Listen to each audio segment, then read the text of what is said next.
It's part advice. Yes. Part memoir. Yep. Of all the things you do, why'd you write this? Well, I started over a decade ago. I was invited to teach what they call a master class at Oxford, which is really just a fancy term for a lecture. And then miraculously, they invited me back.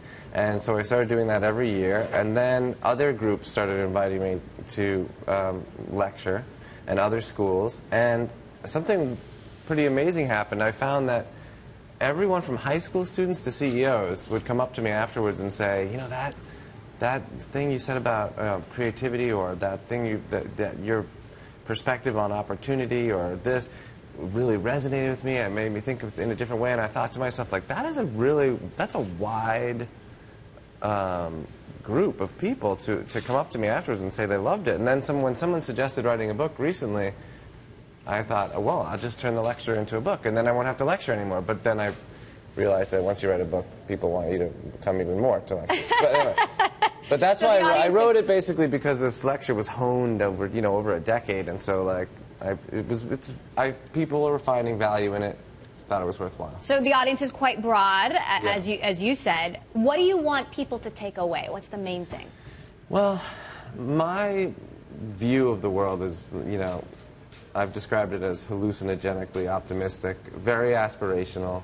I'd like people to take away from this book some of the hard-learned lessons that I share. And if it's only one thing they take away, it's hopefully some of the chapters on creativity and the idea that everyone's creative, and not just artists. Everyone's creative.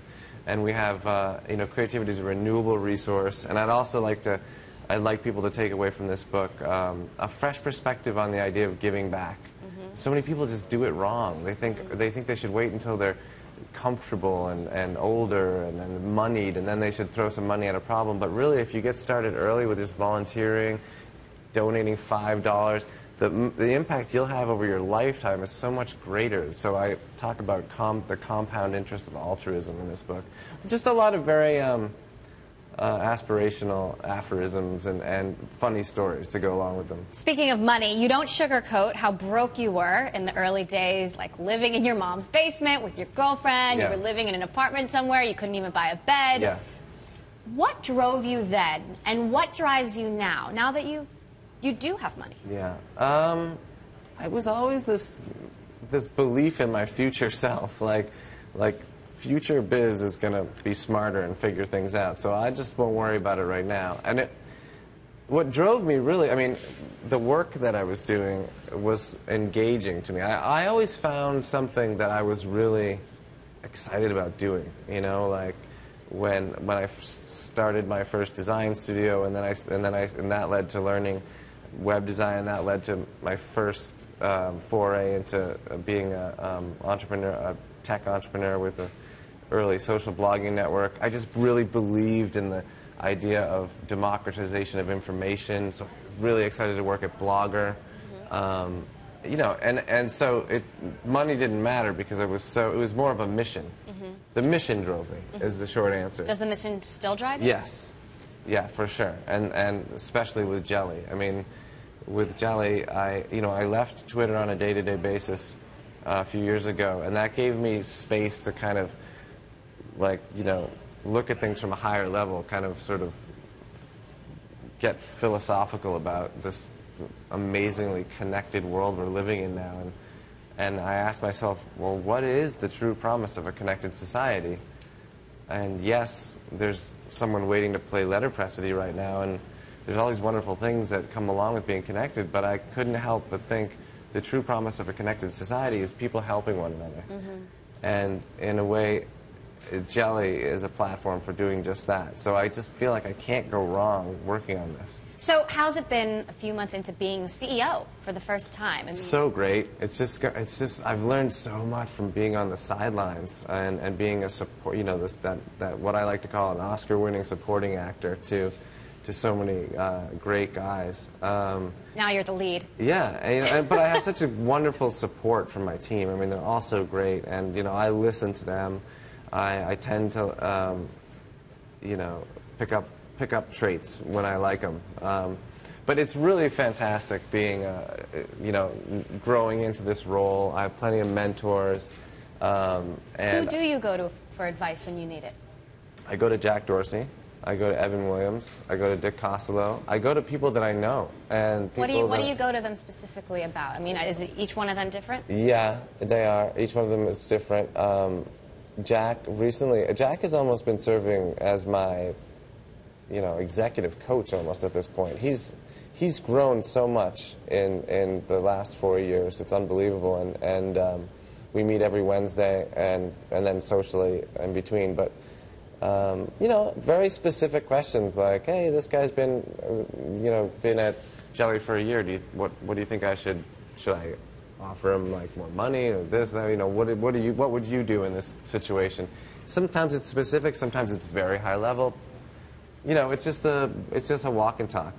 Sometimes we just joke around, but.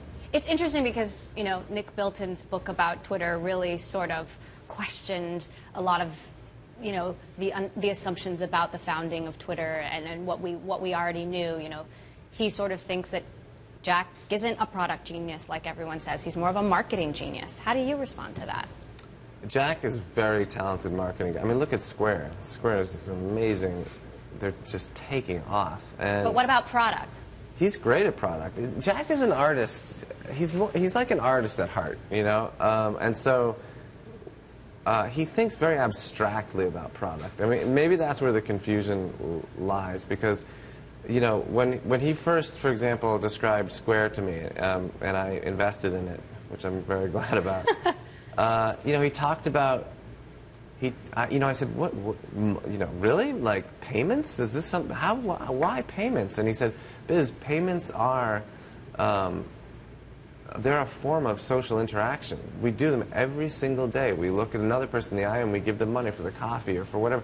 This is a social transaction, and you know, I sort of saw the light, you know, and he's taking that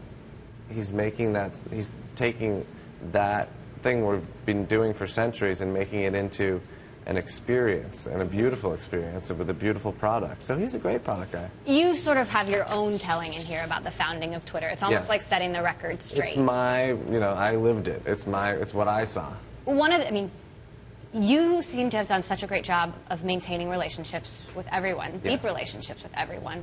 You said one of the problems you saw early on is that maybe Ev and Jack didn't talk enough. Do they communicate more now? Are they better now?